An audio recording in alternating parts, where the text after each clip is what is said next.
Make sure everybody comes in.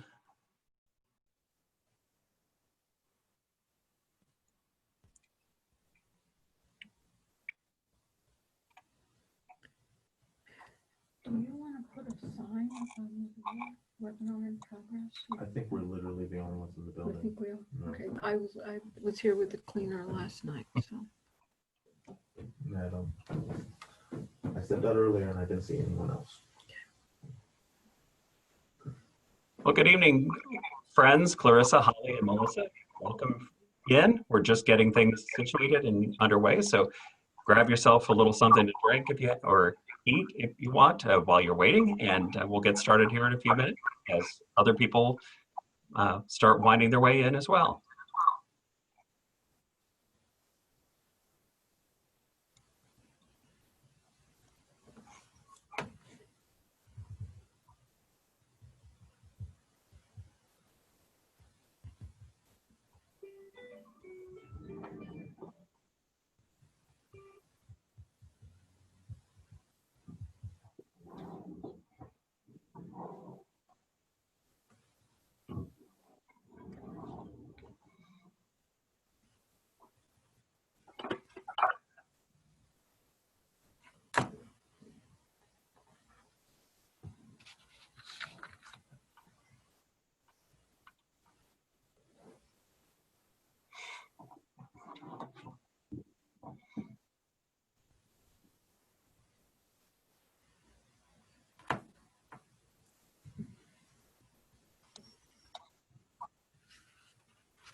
Well, thanks everyone for beginning to or coming on to attend this webinar this evening on senior adults and suicide.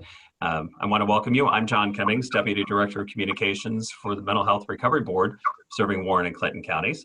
And as our folks here are delivering tonight, delivering this webinar, we have Barbara Adams-Marin, who is the Prevention Supervisor for Talbert House, as well as her able assistant, Zach McDaniel, who will be helping out with this as well and offering some things too. So again, just wanted to welcome everyone to this webinar this evening. And we've got a couple of quick items there. We've entered some helpful phone numbers and text numbers there for you in the chat box. So please take note of those as Barbara goes through the presentation tonight, and Zach as well. If anything comes to mind that is troublesome, these are some resources for you. Also, there's a link to a suicide in older adults resource page that Barbara will reference as well throughout the time with us tonight. So with that, we'll open things up. If you have questions throughout the presentation, feel free to put them in the chat box. We will be monitoring both that and the question and answer period as we go through, and we'll work to answer those as we go along as well. So and at the end of this presentation tonight, when you start to log out, a survey will pop up at the end, so please complete that. It won't take you but a few minutes to complete that, but it gives some valuable input to Barbara and Zach as they move forward with further presentations as they go along in their career as well. So without further ado, I'll turn it over to Barbara. Thanks very much, John. Thank you everyone for taking time this evening to be with us. September historically is Suicide Awareness Month, and the first week of September is usually devoted to suicide prevention. And so it's a very appropriate time for us to be meeting and talking with you about this topic. John's gone over a lot of the housekeeping things, but I did want to say that this is unusual for us to be doing a suicide prevention program not face-to-face. And one of the things we really miss is that opportunity to interact with the participants. The things that John referenced, the numbers, the crisis hotline and the crisis text line, are important tools. This is a challenging topic. It's hard to talk about. It sometimes triggers some unpleasant feelings and memories. And the idea is we really need you to take care of yourself. And that resource is there in case someone needs it. We'll post it on a slide in a little bit, but a lot of this information is there in the chat, so you can access it at any time. First thing I'm curious about is to know a little bit about you and who is attending today. So John is going to post a poll question that I would just ask you to identify which of these categories fits you the best. Who is attending? Are you attending as an older adult, as the family member of an older adult? Maybe you provide services or work with older adults, or you're attending for another reason. And if you do choose other reason, if you could put in the chat box what that reason is. We'll give you a minute to respond. And John, I think you're going to be letting us know who's here. That's right. So we'll give it another 30 seconds or so for folks to think about what their answer might be. Looks like a lot of people have responded already. That's good to know. I'll give you another 5 seconds. 4, 3, 2, 1, and we'll close. And it looks like, Barbara, 60% of the folks provide services to people, and 20% are a family member here tonight. Okay. And all of them have a good understanding, they feel, of suicide. So I will share those results here. Well, now you're making it a lot more challenging for me. It's always a little hard to know how to pitch this. And I will say, for those of you who are providers or working with older adults, we do plan to have another lunch and learn that was much more specific to those of you working with our older population, and that will be on September 15th. So if we don't give you everything you need tonight, please consider attending that lunch and learn program, and John will be sending out additional information about that. My goals tonight are really to increase not only your knowledge and awareness about the risk factors and warning signs of suicide, but particularly some things that are special to the older adult population. And in general, just to increase comfort level in talking about suicide, and also maybe developing your own confidence to talk with others about that. It's not exactly our focus tonight, but definitely want to make sure that this is something that you get more comfortable talking about.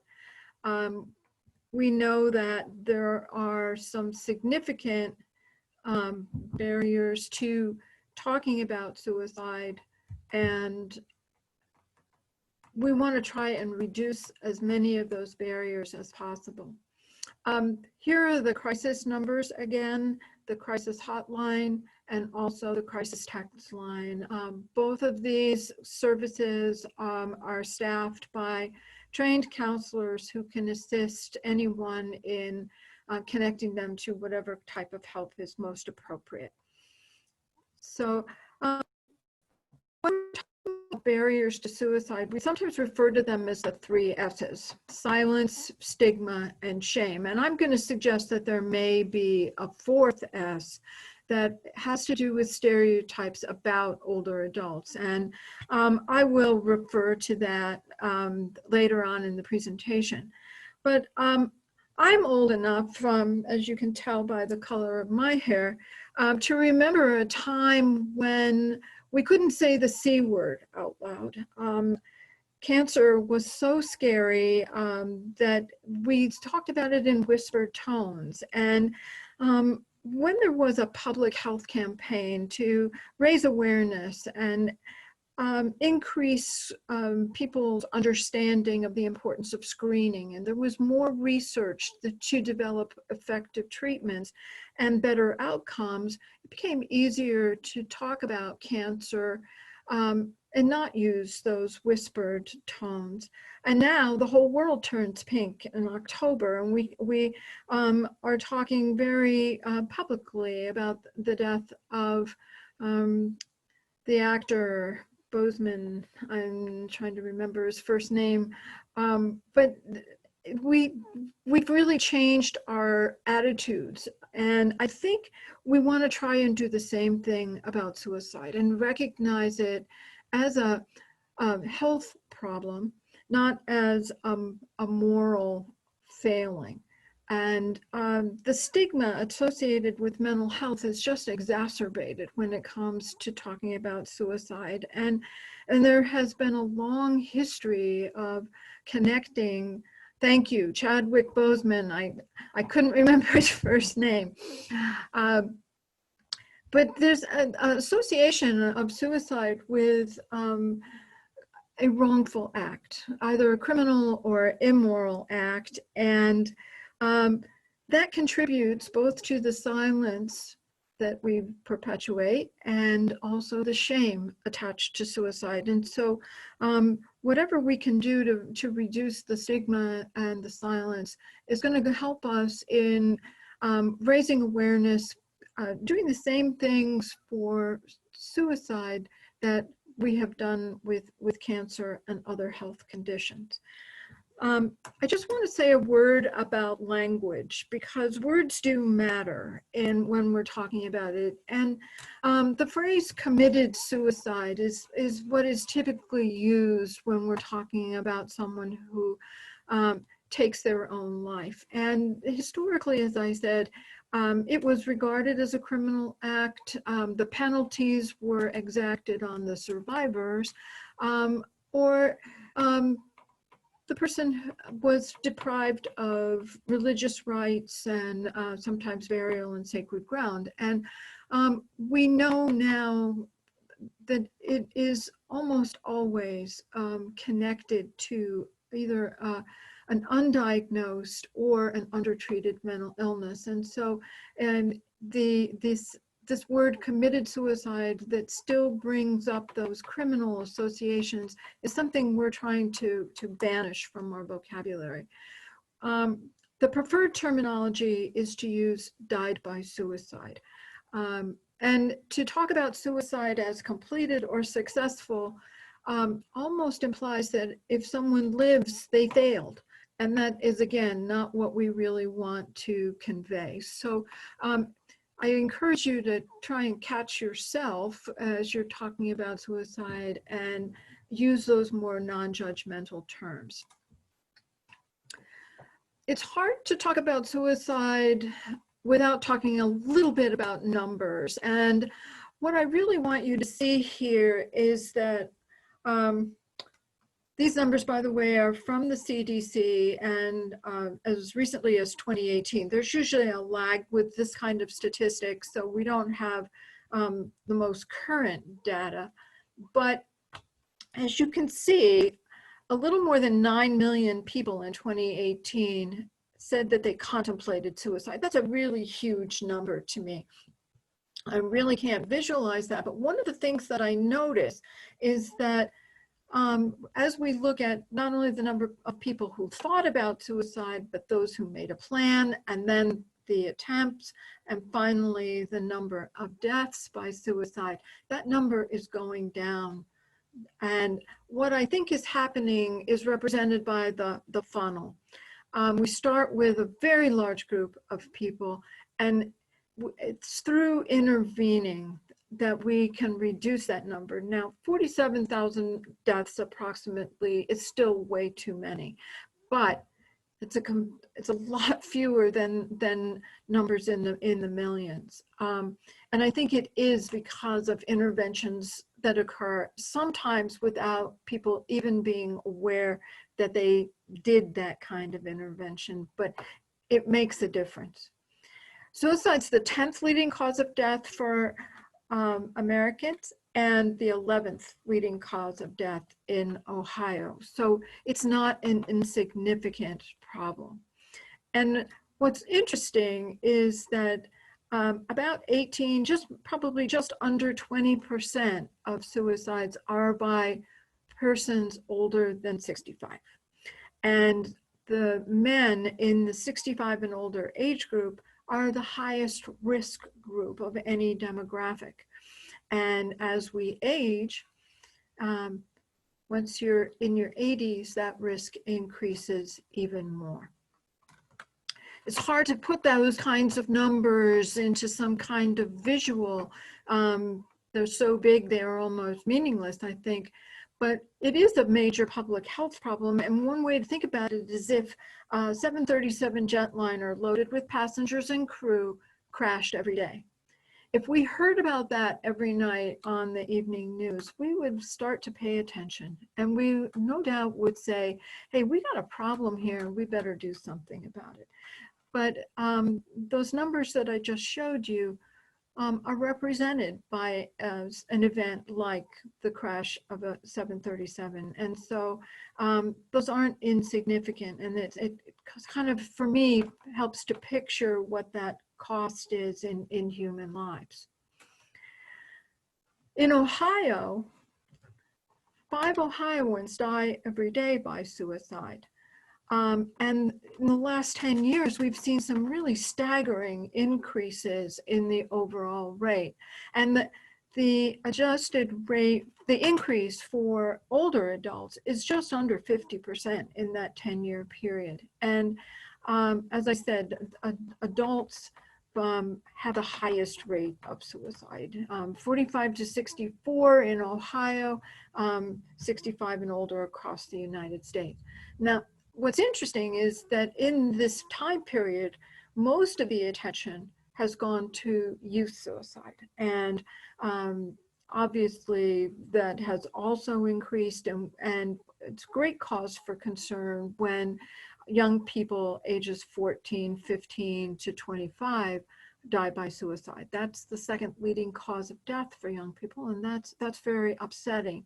But I don't think that the increase for older adults has received the same level of attention. And I was glad when John asked us to do a presentation specifically about older adults, because I think that that is an area that has sometimes been neglected. Just some quick facts about suicide. One, suicide is preventable. If it weren't preventable, we wouldn't be doing this presentation. And we need to understand that by actually talking with someone directly, asking them if they are thinking about suicide is not going to give them an idea. It's not going to increase the risk of suicide. Chances are, if you're thinking that they may be at risk for suicide, they've already thought about it, and you're not going to give them an idea that they haven't already considered. Some things that we know in general is that most suicidal people try to communicate their intent preceding an attempt. What's interesting is that that's not true for older adults. They are much more quiet with their intention. It is true that people who talk about suicide may try to harm themselves. And I've heard some people say that's just a call for help. Well, yes, it is a very real, literal call for help when they're talking about it. And it's important that we take all statements seriously every time. In our work, sometimes we encounter people for whom suicidal thinking happens recurrently. And one of the things that's important is to treat the 10th time exactly the way you reacted to the first time. And that can be challenging to overcome complacency in some of those situations. So, QPR, question, persuade, and refer, is a a recognized suicide prevention program. And I'm not going to talk a lot about that other than to tell you that it is a recognized evidence-based strategy for suicide prevention, and goes through the steps of question, persuade, and refer to help people feel comfortable intervening with someone at risk. In much the same way that we all learned CPR, we may be the person who is present and can intervene at that critical moment. And by being trained in QPR, we can know how to recognize those warning signs, practice persuading someone, asking the question. It's really important sometimes to hear that question, are you thinking of killing yourself, come from your own lips. It's not something that we typically ask other people. But then also knowing where your resources are in the community. Paul Quinnett at the QPR Institute in Seattle, Washington, calls everyone a gatekeeper, and it's his goal that everyone learns these suicide prevention strategies the same way we are all trained in CPR and the Heimlich maneuver, and that we can all take on that role of gatekeeper. We are able to provide QPR training to any organization that requests it. It's a free service, and we'd be more than happy to give you additional information about that if you're interested. I do believe that older adults are a forgotten population. We live in the United States in a very youth-oriented culture, and it sometimes works against older Americans. One of the things that I found in preparing for the presentation is that there definitely is less focus and research specifically about older adults than there is about youth. And the specialists who work with older adults also note that they are fewer in number, and that they also need more research specifically about older adults. And it's just, I think, very important as our population is aging and those baby boomers are becoming a larger percentage of the population. But most importantly, I think we need to begin to train people who are in primary care and mental health services and others who work with older adults, how to recognize some of these warning signs in older adults and not mistake them for what are regarded as normal parts of aging.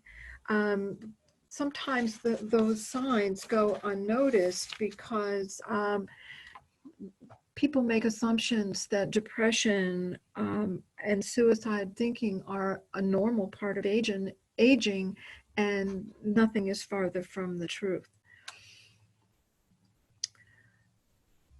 We do know that in all age demographics, suicide deaths are likely underreported. In order to be ruled a suicide, very specific conditions must be present for a coroner to rule the death as a suicide. And so oftentimes it's inconclusive and ruled as accidental. But some of the ways in which older adults disguise suicide, and they're called silent suicides by the researchers, are intentionally overdosing on medications, intentional self-starvation or dehydration, and just stopping to eat and drink. And then, of course, those accidents that on the surface do appear to be an accident, but may have more intentional self-harm behind them. One of the examples we talk about in the general population is a motor vehicle accident with a single occupant at high speed, not wearing a seat belt, sometimes with alcohol in their system, and coming into contact with a large solid object like a tree. bridge, things like that. Could have been an accident, but it also may have been more intentional. So recognize that some of these deaths are underreported. Dr. Yates Conwell at the University of Rochester is someone who's done a lot of this research, and he has the 4 Ds as to summarize the risk factors for older adults. Depression, as I mentioned, there's a strong correlation between mental illness, particularly depression and suicide, debility or the loss of functionality and independence, access to deadly means, and importantly, disconnectedness. And that's one that we're going to talk a little bit more about, because that is somewhat particular to the older population.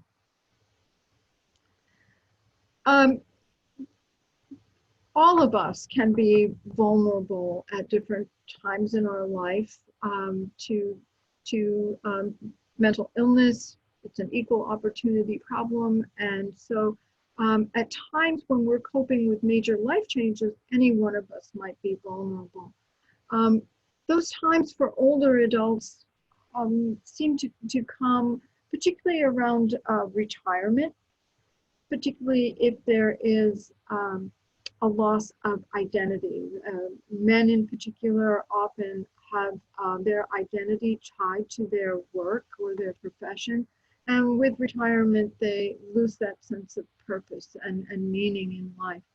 I think that's increasingly true for women, as more and more women have been in the workforce, so that they may also be struggling a little bit at retirement. Transitions with regard to where you live could be another one of those vulnerable times, particularly leaving a home in which they've lived for a long time, and transitioning to retirement communities or to and from assisted care facilities. And particularly important is that loss of function when vision or hearing are impaired, mobility becomes an issue, and one that in particular seems to really exacerbate things is that loss of independence and the ability to drive. That seems to really affect a lot of people very deeply. But the more overwhelming any of these transitions are, the greater the risk.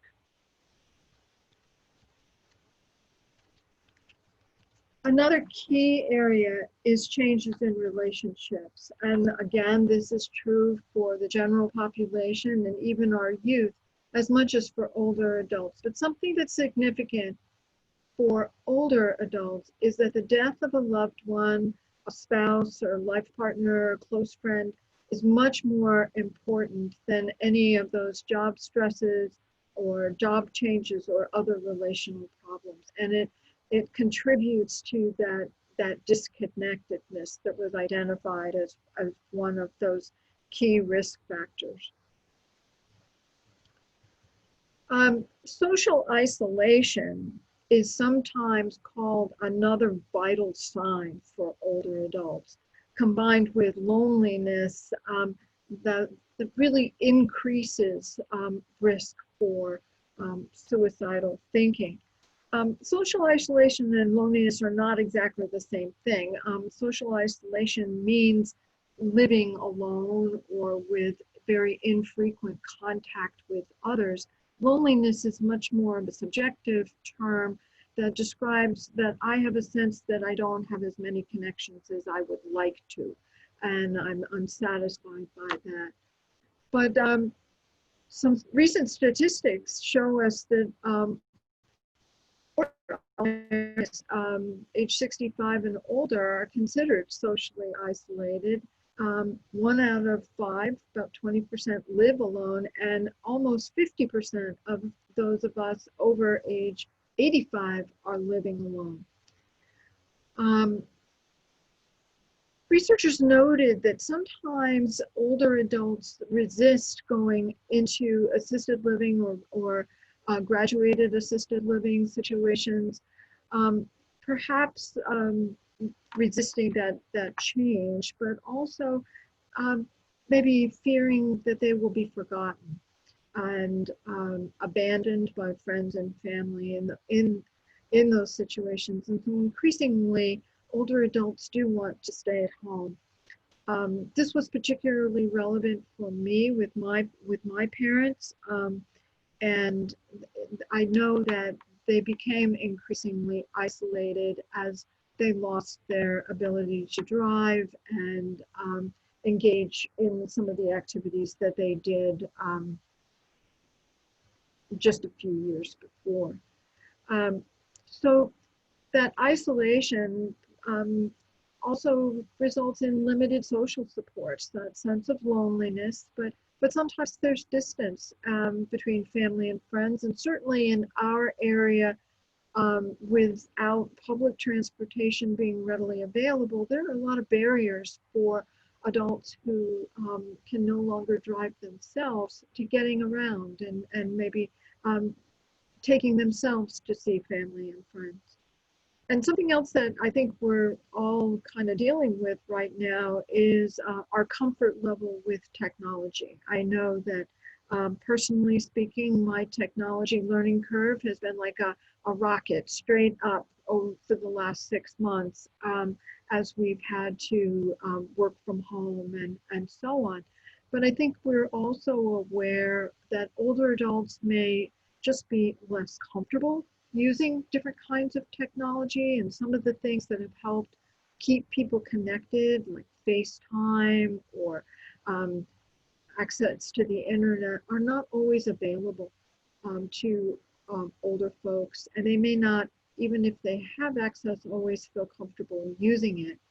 And we also know that in Warren and Clinton counties, just reliable internet service can sometimes be a problem. So when we think about ways that we might help our older adults remain connected, helping them with technology and making sure that they do have access is one important area that we can look at, along with, and don't pretend to have an answer to this problem, but addressing some of those transportation barriers and making public transportation and other forms of transportation more accessible to them. I mentioned the last 6 months, and of course, we've all been living through the COVID-19 pandemic. I'd be interested to hear from some of you how you feel the COVID-19 virus has impacted older adults, and if you could put your ideas in the chat box. I'll ask John to let us know what some of those ideas are. Sure.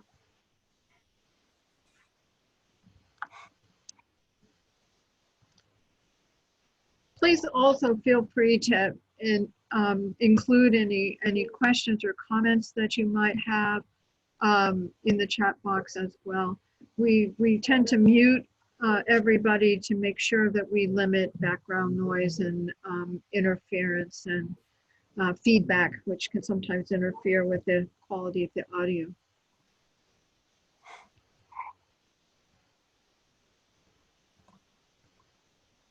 So the Q&A box is also available for you. If you want to use that, just use those along the bottom.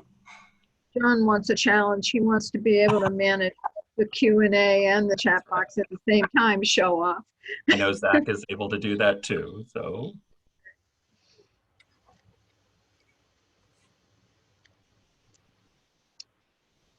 Did anybody share any thoughts? No, everybody seems to be stumped right now. Well, oh, here we go. Oh, okay. Yes, we do have a couple there. Go ahead, Zach, if you're. Oh, yep. So from Susan, my father's SNF/AL facility has severely restricted visitation. So that's obviously one major impact that we've seen kind of across the country. Melissa says increased depression, decreased support and resources available to our seniors. Holly, just put in, I've noticed that my parents struggle with those who are either choosing a super isolation, no visitors approach versus those who do not choose to isolate at all. So kind of those two polar opposites and helping them find a safe but social alternative. Clarissa says, many are lonely and depressed, but not willing to share due to being judged. So that judgment. Absolutely. Yeah, that judgment again, for sure. I think that you've hit on some of the key points that I was thinking about.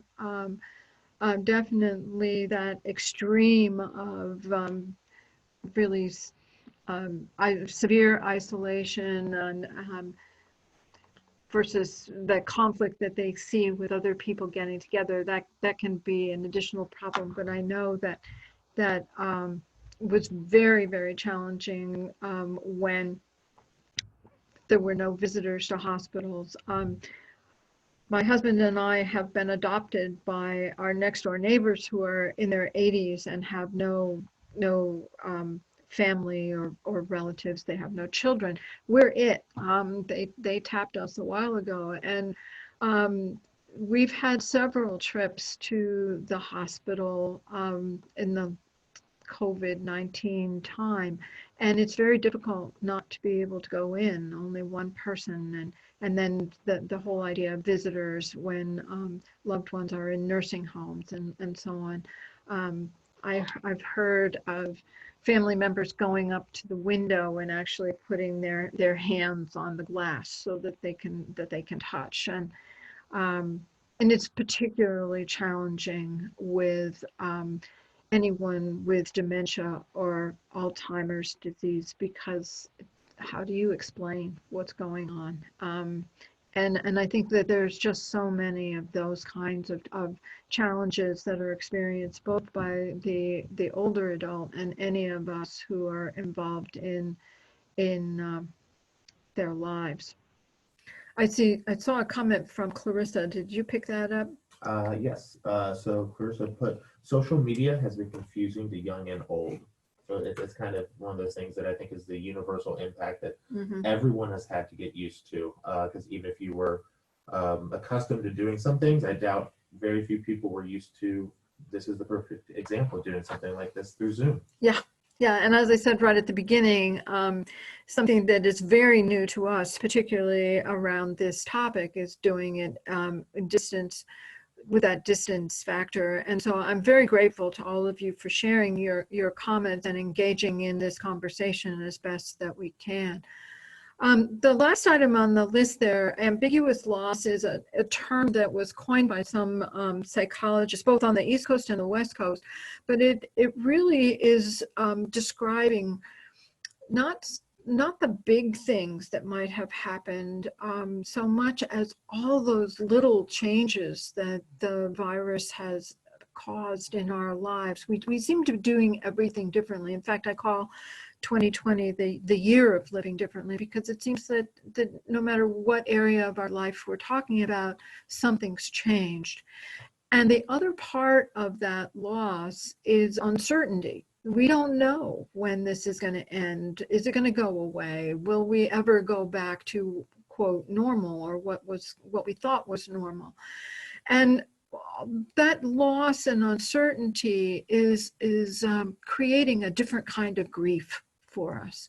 And I think the psychologists are advising us to just acknowledge all of those losses, those small things, and allow ourselves to just name them, and acknowledging that it's different can be very helpful in moving forward and moving on from the sadness that we might experience there. And sometimes we don't even know what we're feeling, and it comes out as irritability or annoyance or the inability to concentrate or make decisions and feeling confused.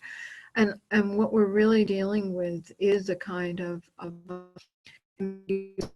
and the need to acknowledge that, and then refocus thinking on some of the things that have not been losses, but opportunities, or some things that have changed, but in positive ways, and really reframing our thinking to focus on the positive can be very helpful.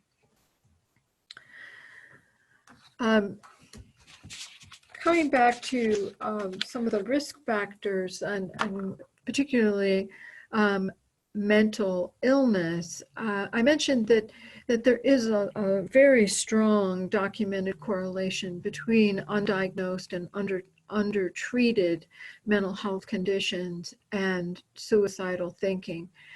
And it's estimated that 1 out of 10 older adults has a major depressive disorder.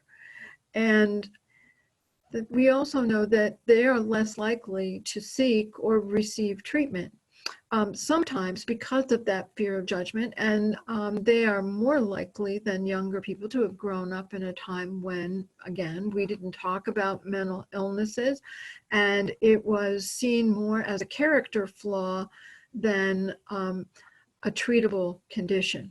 And of course, we know that mental illness is treatable. People do recover, but we're still dealing with those 3 S's: the silence, the stigma, and the shame. And so I'm not really surprised to learn that our older adults are not running out to seek treatment. But again, there's also this confusion where some of those symptoms are attributed to aging and other medical conditions, and not to a mental health condition like depression.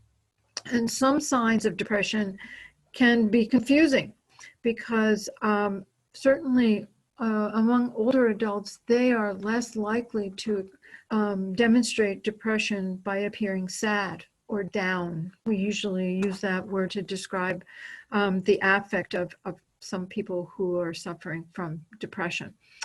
And they're also more likely to show changes in things like appetite or sleep patterns, particularly insomnia. And of course, common to lots of people is loss of interest in activities that they used to enjoy. And I think it's a good time to mention that whenever we see dramatic changes, either, someone who is usually happy, bubbly, pretty positive, swinging 180 degrees the other way, or vice versa, somebody who may usually be a little bit on the grumpy side or irritable, all of a sudden very calm, peaceful. Those very dramatic changes that don't have a good logical explanation, maybe things we want to question. Sometimes, particularly that sense of peace that comes over a person who's been struggling is the peace that they have in their own mind, that they've finally made up their mind and they know what to do. And I think this is something that we might see in older people more than in younger folks. But common to again, all of us, regardless of age, is that sense of hopelessness and despair, kind of that ever downward spiral that we associate with suicide. And sometimes we can hear that in some very direct statements, like, I don't want to live anymore, I'm going to end it, I can't take it, I just want to die. And other times it's much more indirect, where a person may be expressing that they feel like a burden to other people. They don't want to be needy, and they might feel useless. So it's a little bit hard to say. But some other things that people might be doing, and of course, this can be confusing with older adults because all of the things I'm about to mention are things that older people might do anyway. Take a look at wills and make sure that everything's in order. Organize everything, papers, life insurance policies, accounts, make sure the bills are paid. But all of those things can also be signs that somebody is thinking about suicide and not wanting to leave a mess behind for somebody else. And something that is much more typical of older adults than younger people.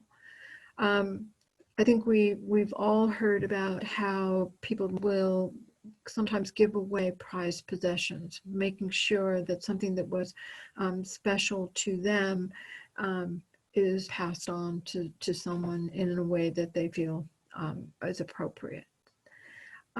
Sometimes another thing that we might see with older adults is that they just stop taking their medications, or they change their medical appointments, and they might even say, I don't need to make any more appointments, or I don't need to schedule that 6-month appointment, I'm not going to need it. Those are times maybe to question that, thinking, well, why do you think that you're not going to want to see the doctor in the next 6 months? Things like that, engaging in a conversation. But something else we also need to pay very close attention to with anyone who is, we think is having suicidal thoughts, is reducing access to means. That may mean securing medication in the home, making sure that medication is actually taken and not hidden away and stockpiled. And I guess most importantly, reducing access to firearms and ammunition. And in our area where farming and hunting are very common, we really need to know that it's okay sometimes to make sure that firearms and ammunition are locked and secured, and sometimes even taken out of the home on a temporary basis, just to make sure that the person is safe. And when a crisis is passed, perhaps those firearms can come back. But reducing access to means is very, very important if someone is actively thinking of suicide. We did get a good question. Mm-hmm. I'm not sure if you want to talk about this now, if you do have a point later. We did get a question. Someone asked, you might, and she acknowledged you might cover this here shortly, but how would one question if these choices were being made? As I referred to before with the QPR prevention strategy, we want to ask the question, and I personally prefer the more direct approach. I might say, I've noticed these things, these behaviors, and I'm concerned. Are you thinking of harming yourself? Have you thought about killing yourself? And I think that is the real challenge. QPR is just, and I put that in quotes, 3 steps, but actually asking that question is very difficult and intimidating, even for people who work in the mental health field. I know of a colleague recently who was at a conference and saw someone we all know very well, very highly regarded in the prevention field in Ohio, and noticed that he had some really deep cuts on his arms. And she was really kind of agitated about what was going on, and should she say anything? And finally, she just couldn't stand it anymore and took him aside and said, I'm really worried about you. I noticed the cuts on your arm. Are you okay? Is there something that I can do to help? And he smiled and very gently said, thank you so much for having the courage to ask me. I am okay. I recently broke my arm really badly and I had to have surgery, but I want to thank you for having the courage to make sure I was okay. And so I think that was a really wonderful story of how even those of us who might have more frequent contact still be very uncomfortable and find it difficult to ask someone that question. But the relief that he experienced just in being able to say, no, I'm really okay. I think asking the question sometimes does create that opportunity for someone to unburden themselves, to have a chance to talk. Someone to just be able to say, oh my gosh, somebody actually understands what I'm feeling. They get it. They understand this incredible pain and despair that I'm experiencing. And by being able to talk about it, sometimes that allows them to move into a problem-solving way of thinking and be more willing to accept help. Remember that funnel that I showed in the beginning? It's those kinds of conversations that I think are taking place, perhaps not saying intentionally, oh, I'm doing suicide prevention, but that actually have that effect. And we just never know when that time that we took to really sit down and listen to someone, or help them work through a problem, made that difference. And we know from research around suicidal thinking that people have said, it was that conversation that kind of got me to be thinking of something else and move forward and be willing to accept help. But I never told the person that they were responsible for that change. I'm very grateful for what they did, but I never acknowledged it. So as I said, QPR is something that really it's a whole other training. We do it in 2 hours, and we do encourage people to practice asking that question, because it does take courage. And sometimes people are afraid that the person might get angry and upset with them. And I think my feeling is that personally, I can live with someone being angry at me and hopefully having the chance to repair and rebuild that relationship. But I don't think I could live with myself if the person were at risk and I didn't say anything and they died. So those are the kinds of things that I know we wrestle with ourselves. And I don't mean to imply that it's easy at all. And that's where the courage comes in, to address this problem as a health concern in the same way we would if we thought someone had any other kind of health issue, and wanting to help them with that. I hope that kind of answers your question there. I will say that health problems in general can be a risk factor around suicide, and of course that as we age, the human body isn't designed to live forever, and we do develop health problems in later life. We know that 80% of those older adults are living with at least one chronic condition, and that 77%, more than 3/4, have 2 or more chronic conditions. Sometimes those may be experiencing severe pain, or just some other health problem that makes it challenging. And I think, again, that loss of ability, anytime someone's independence is compromised, their ability to complete daily tasks of living, anytime their activities are more restricted, those are very, very difficult things to adjust to. And while we can say that, oh, as we age, we know that we're going to, not be able to do some things, it's very hard sometimes to accept that. And an example that I know in my case, I love tennis, and I love to play. I am not by any means a great player, but a couple of years ago, I tore my ACL on the tennis court, and the first doctor I consulted said, well, we don't fix that in people your age.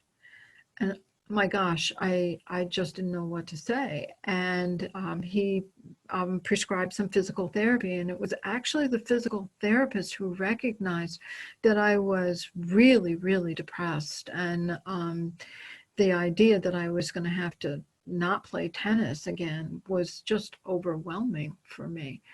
And it was the physical therapist who encouraged me to say, well, you know, there are other doctors you can ask for a second opinion. And fortunately, the second one said, oh, yeah, I know exactly how I'm going to tackle that. And unfortunately, I play tennis quite a lot now. But I can really appreciate how losing the abilities that we have, whether that's sight or hearing, as I mentioned before, I know that that loss of your driver's license is really significant. And so those things can really impact a person's state of mind. And I think another thing that we need to be mindful of is a diagnosis of a very serious condition or terminal illness. And I think that is something that older adults may face in a higher degree than younger people. Zach, can we have the next slide, please? Yeah. Thanks. Sorry about that. Had a tech issue. That's okay. Technology, we recognize that. But there are some of those other factors that can impact health as well. That biggie, social isolation, being disconnected from other people can also contribute to some serious health problems like hypertension and dementia and depression. Many adults, older adults, live on limited income, and some even in poverty, and that obviously can have an impact on nutrition, their access to health care, transportation, things like that. Something that's interesting to me is that 58% of older adults who died by suicide actually had contact with their primary care provider in the month prior to their death. And 77% had contact with that provider in the past year. I think what we're seeing there is how important those conversations are during routine visits, the opportunities for screening. And I know now, every time I go to a healthcare provider, that I'm receiving screenings for my alcohol use, the safety in my home, depression, and I'm recognizing what's going on. I just hope that those things are happening regularly, and that it isn't kind of a pro forma, go down the checklist kind of thing, and that people are really tuning into not only the words that are used, but how the person responds, to be able to pick up some of those subtle signals that may indicate that there's something else going on. And I know how difficult it is to have that kind of time during a doctor's visit.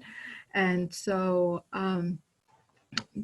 this is something I would really encourage for those of you who are working with older adults, is to really take advantage of those opportunities for conversations, and to use them as opportunities for informal screening.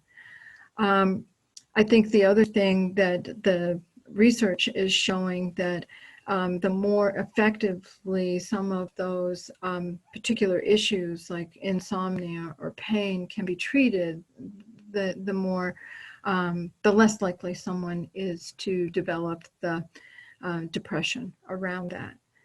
And whatever we can do to reduce the impairments on daily functioning and allow that independence, and for older people to be able to do more for themselves.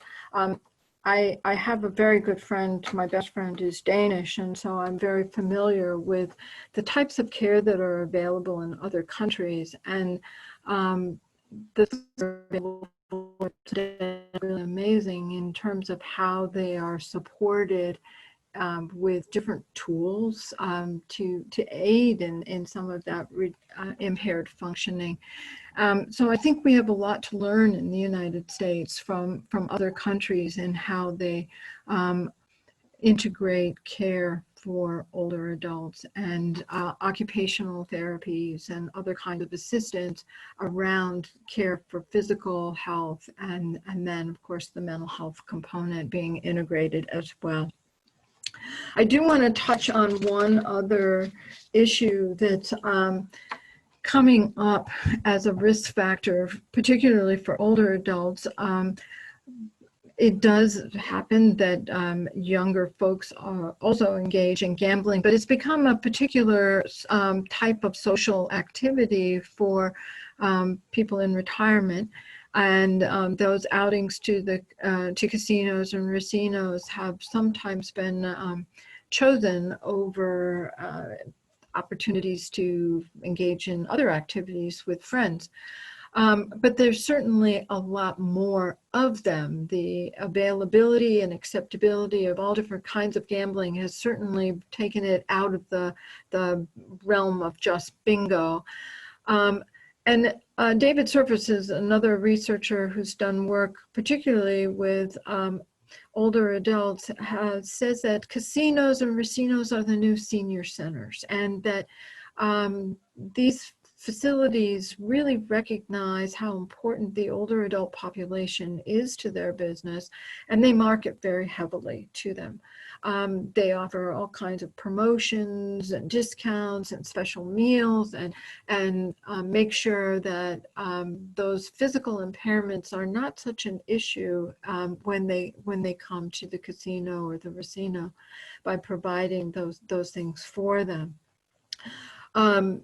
Sometimes the appeal is that the casino becomes their new friend.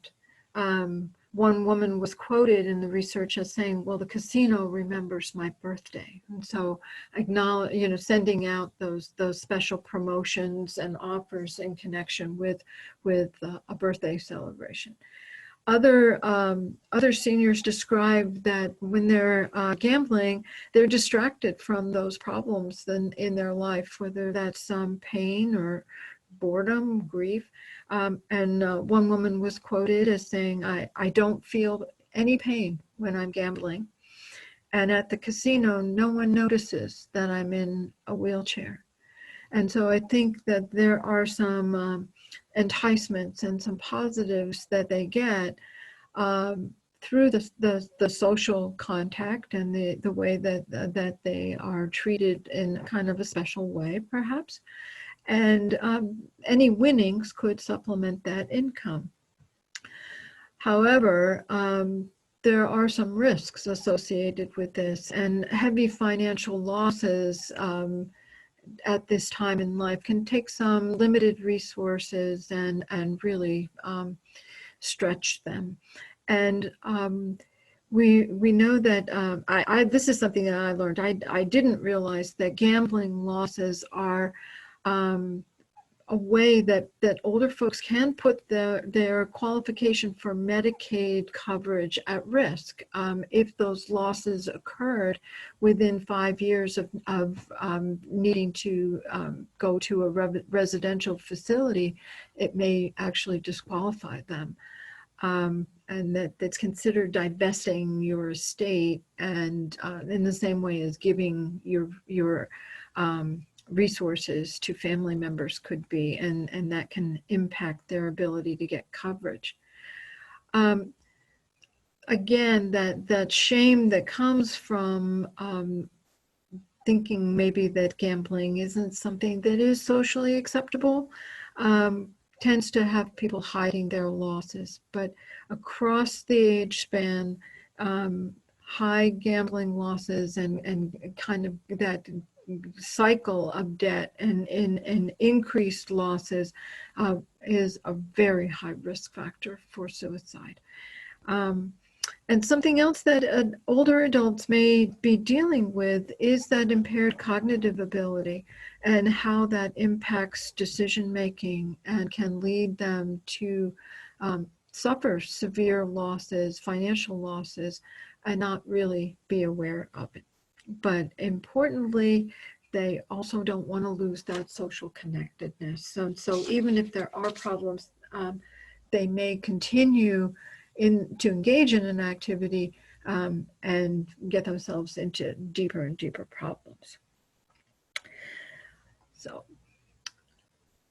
I mentioned some of the ways that we can begin to increase protective factors for older adults, but over and over again, the thing that people mention the most is making sure that they remain socially connected.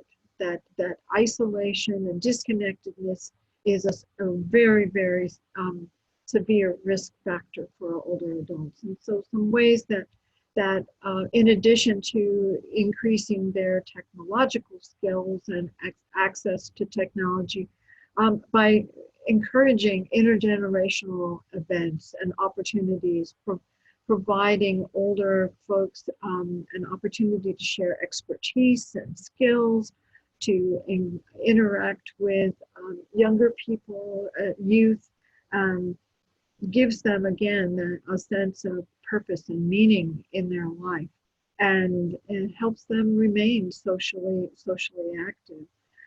I think partnerships between youth organizations and senior living facilities are fantastic opportunities for this, where there's sharing of things like singing or crafts or just reading with each other, playing games. Doesn't have to be very complicated, but those opportunities to feel valued and recognized as a person, very, very important to having purpose and meaning. Encouraging them to maintain healthy habits around nutrition and exercise and using medication as directed. I put a star next to limiting alcohol use because I think it's worth mentioning that as we age, our bodies change. And that one of the ways in which they change is in how the body processes alcohol. And as we age, alcohol has a greater effect on our brain. Not to get too technical about it, but we lose water-based cells as we age. And so the same amount of alcohol that we may have consumed in our 40s and 50s now is more concentrated in our bloodstream. Alcohol is water soluble, and so if we have fewer cells in which it can distribute, it's more concentrated.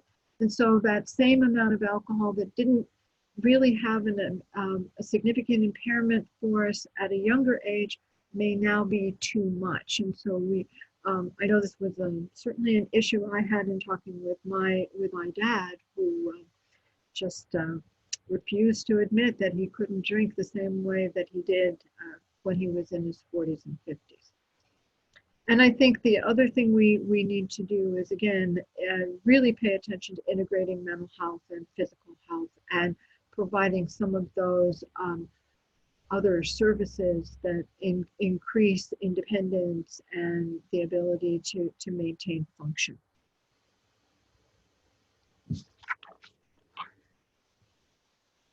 Some things that we, especially with regard to suicide, should pay attention to with our older adults are, one, I said that earlier that they are less likely to talk about thoughts of suicide. And they are also less likely to be impulsive. They tend to plan this out and be very intentional.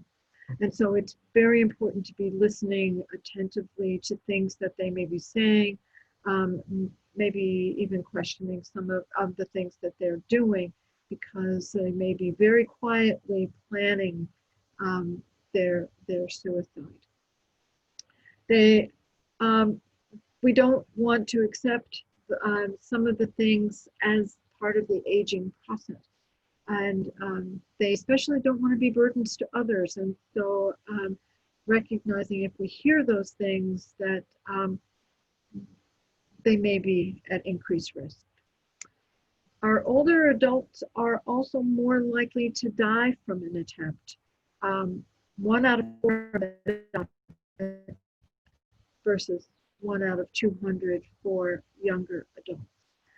Part of the reason is they are more likely to be very careful in planning their actions, choosing more lethal means, picking the time carefully, using firearms, which we know to be much more lethal than other means. But they're less likely to be rescued in time. And I know that this is particularly an issue in residential care facilities because there's a lot of monitoring. But again, the fact that the older adult may be very intentional in planning their suicide and choosing times when they know they would be alone and not be checked on is contributing to suicides even in those residential facilities. I mentioned earlier some of those statements that are either direct or indirect, but please keep in mind there is no script. There is no checklist that we go through for each person's situation is unique, and it's really important to put everything in the context of what you know about them, what is typical for them, and to trust your gut. If something is telling you that you should be concerned, then you pay attention to that. Your antennae are probably picking up a good signal. So if you are concerned, say something. And don't be afraid to ask that question, whether you ask it directly, as I tend to do, or whether you are more indirect, saying, gee, are you tired of living? Is it getting to be too much? However you get to that question, it's important to ask it. And to listen more than you're talking, to be empathetic and non-judgmental. It can be hard to listen to somebody say that they're contemplating taking their own life, but to try and control that judgment and encourage the person to talk with you and try to find out what is going to make them want to wake up tomorrow and how can you help. If someone is actively suicidal, you do need to work on developing a safety plan. And the most important thing is not leaving the person alone. Working with others, having a team approach, very, very important. And what you want to remember is that you're not the one that's going to be doing the treatment. You want to help get them connected to mental health professionals who can take over. Much the same way if we're doing CPR, we're not going to get in the ambulance and go off to the emergency room and take over treating a heart condition. The idea is to buy time until we can get the person to those professionals who can take over. And the same thing is true with suicide. It's also okay to call 911. And if you're concerned about someone, even if you're not with them, calling 911 and asking if they could do a wellness check. You're worried about someone, you just want to make sure they're okay, is perfectly acceptable. Again, being concerned about their safety, wanting to make sure that they're okay is, to my mind, more important than worrying if they might get angry. If you're that concerned, it really is important to act. And never promise confidentiality. This is not something that you want to keep secret, and you really, especially if you can involve others in creating a support team, that's really important. I know Zach has signaled to me that we've kind of gone over our time, and I apologize for that. But I did want to offer a last chance to ask any questions or respond to any comments that you had included in the chat box. So I will stop talking and let Zach and John tell me if there's anything And if you do have any comments or further questions, please feel free to put them in the chat box. Thank you for your attention and for attending tonight. I really applaud your courage to spend a part of a Tuesday evening talking about suicide. That's not an easy thing, and it says a lot about your willingness to be involved with this very serious public health problem by just your being here. Are there any other questions? Oh, I was just going to remind folks, feel free to ask the questions. The chat box is open, and the Q&A is open. Zach and I will monitor that, and feel free to type away. I would just say that if anyone is interested in learning more about QPR or scheduling something, they can reach out to me. John has contact information, can put you in touch with us. There is no fee for any of our prevention services. Thankfully, and I'll give the Mental Health Recovery Board plug here, we are entirely funded through the board and the mental health levy. So we're very grateful to that support and for being able to make prevention services available at no charge to residents in Warren and Clinton counties. Oh, and we value all the training that you guys put on and know that the community appreciates it as well. So thank you for that. We're very fortunate, I think, and I always want to thank the community members because I don't live in Warren or Clinton counties, and my experience in a close county, working on the board during levy campaigns, we were happy to get 50.5 or 51% support. And I know that Warren and Clinton County residents have a history of really getting behind the levy and supporting it at a very high level. And those of us in the field are very, very grateful for the community's support and understanding how important this is. So, any questions? Nothing yet. Okay. Not at the moment, so. We do have a survey that we'd appreciate just a few moments of your time. It's just a few questions, but it really, we appreciate your feedback and are grateful if you take time to complete that. And again, thank you very much for taking time to be with us tonight, and look out for the next presentation, which is on September 15th. And Zach will be doing that one, and the focus is very much more on the role that providers and those of you who work directly with older adults have in preventing suicides. So thank you very much, and enjoy the rest of your meeting. Thanks to you both. And again, the survey will pop up as we close out tonight. So once again, thank you for attending tonight, and let people know that the next Lunch and Learn with Zach will come up on the 15th. Watch for that on our website for registration purposes and things like that. We'll also send it out to media as well. So be on the lookout. We'll look forward to seeing some of you then, and spread the word. Thanks very much, everyone. Have a great evening. Good night.